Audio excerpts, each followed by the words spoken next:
Благодарам, председателе. Благодарам за насоките по кои што ја упативте општината, почитуван заменик министре, но јас ќе ве потсетам дека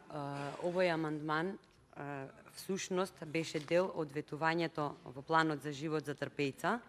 во кое што наводно беше обезбеден буџет од 78 милиони и 500 илјади денари. Па да ви кажам и да жителите на селото Трпејца инсистираат да видат каде е закочена работата со проблемот со канализацијата, бидејќи тие тврдат дека се одобрени средства за реализација на овој проект. Потребно е да се заменат 50 годишните водоводни цевки или да се направи прочистителна станица за водата по примерот на Така и Градиште. Јас овој амандман го поднесувам четврти или петти пат,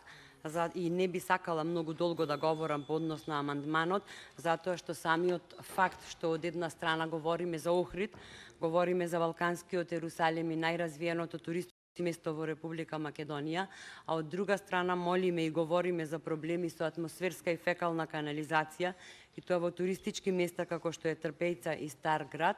доволно говори за заинтересираноста на власта за развојот на туризмот и воопшто за подобрувањето на условите за живот или пак за задржувањето на младите.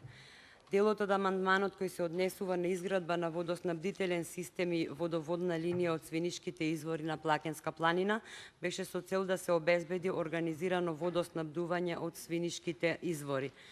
Повторно ќе се навратам на селото Трпејца, кое согласно со местоположбата со амандманот беше предвидено да се изгради пречистителни станици и канализациони мрежи, се со цел да се надминат проблемите со третирање на отпадните води. Основната цел и идеја ни беше адекватно прибирање на отпадните води од домакинствата и нивно транспортирање до пречистителните станици од една страна, како заштита на Охридското езеро со флората и фауната која ја поседува.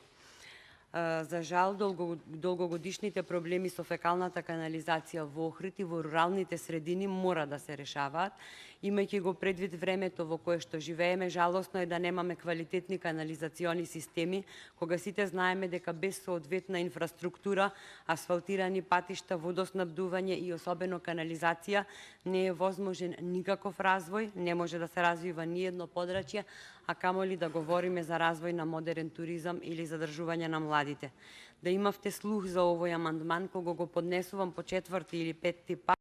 но овој пат истиот е надграден и проширен затоа што проблемите не се решавале, туку се туркале под тепих, значително ќе влијаевме врз подобрување на условите за живот и ќе влијаевме врз стопирање на миграциите од село во град, како и на миграциите во странство.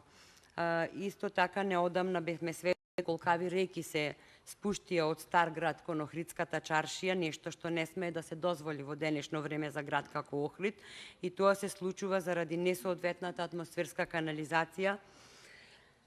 И токму затоа целта ни беше да се надминат проблемите на жителите и од овој централен дел на Охрид и секако да се подобрат условите за живот. Меѓутоа, пак ќе завршам, фактот што власта нема слух за решавање на овие проблеми на град како што е Охрид, доволно говори за заинтересираноста за Охрид и туристичкиот развој на Република Македонија. Ви благодарам.